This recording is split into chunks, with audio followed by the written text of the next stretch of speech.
Chers amis, bonjour. Lors de l'épisode de la Transfiguration, les disciples Pierre, Jacques et Jean vivent un moment glorieux. Ils voient Jésus transfiguré, rayonnant de gloire, accompagné de Moïse et Élie. Cette vision provoque un grand émoi parmi eux et suscite des questions profondes.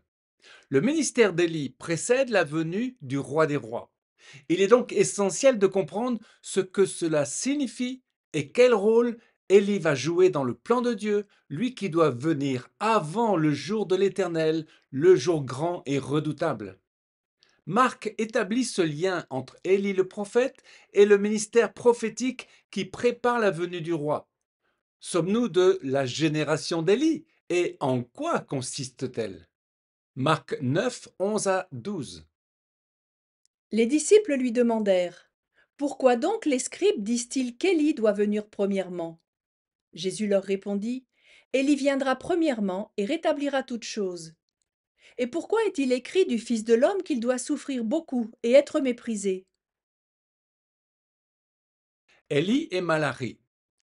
Les scribes spécialistes de la Torah enseignaient, sur la base du prophète Malachi, qu'Élie devait revenir avant le jour du Seigneur, c'est-à-dire avant la venue du Messie, afin de préparer le peuple.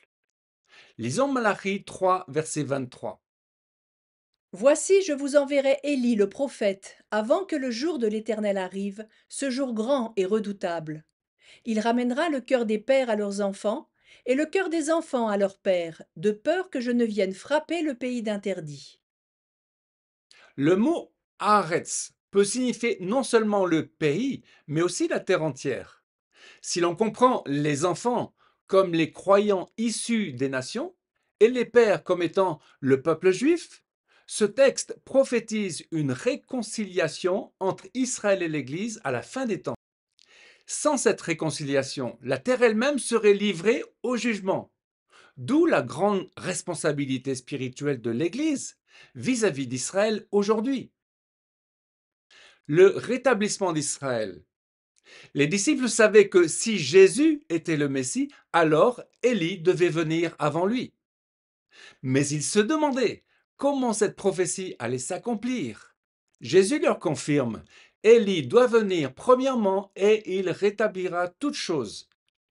Le mot grec signifie rétablir, restaurer, préparer les cœurs, comme l'avait annoncé Malachie. Voyons le lien avec le discours de Pierre.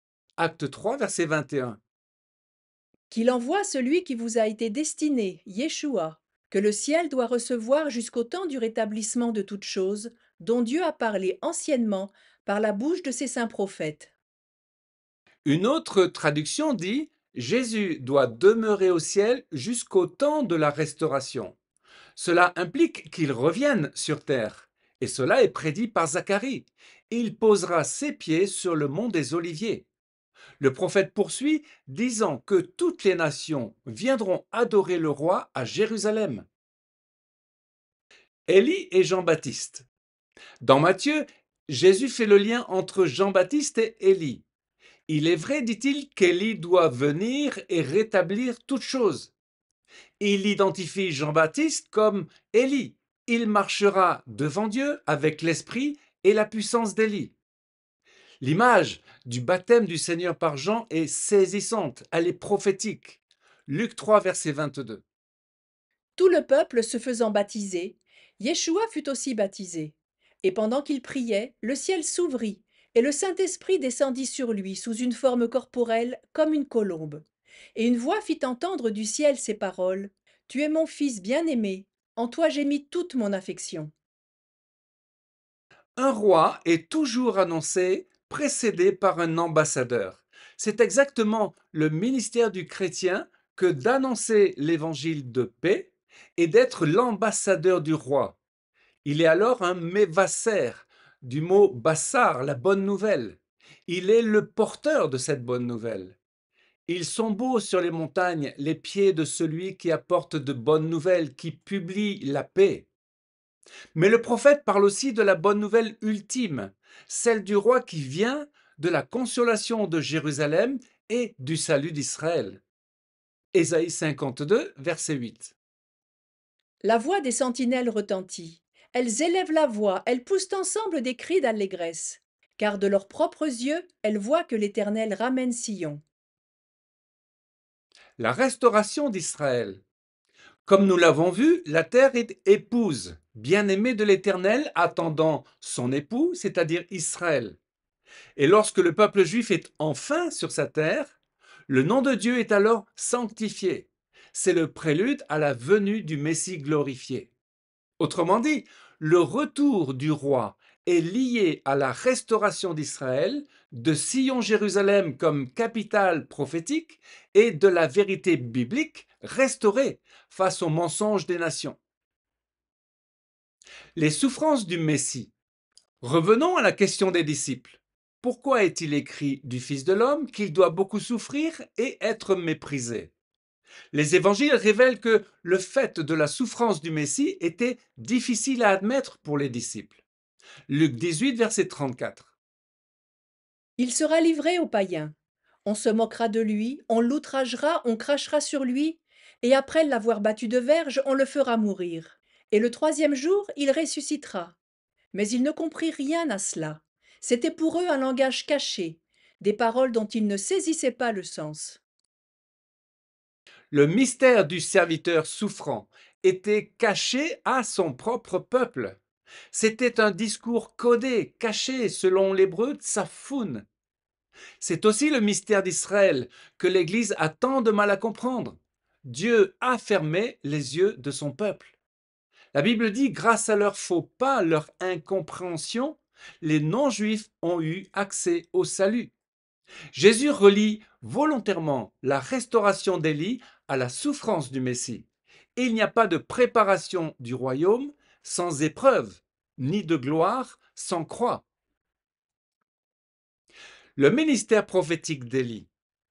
Le véritable esprit d'Élie est inséparable d'Israël, car il prépare la venue du roi à Jérusalem.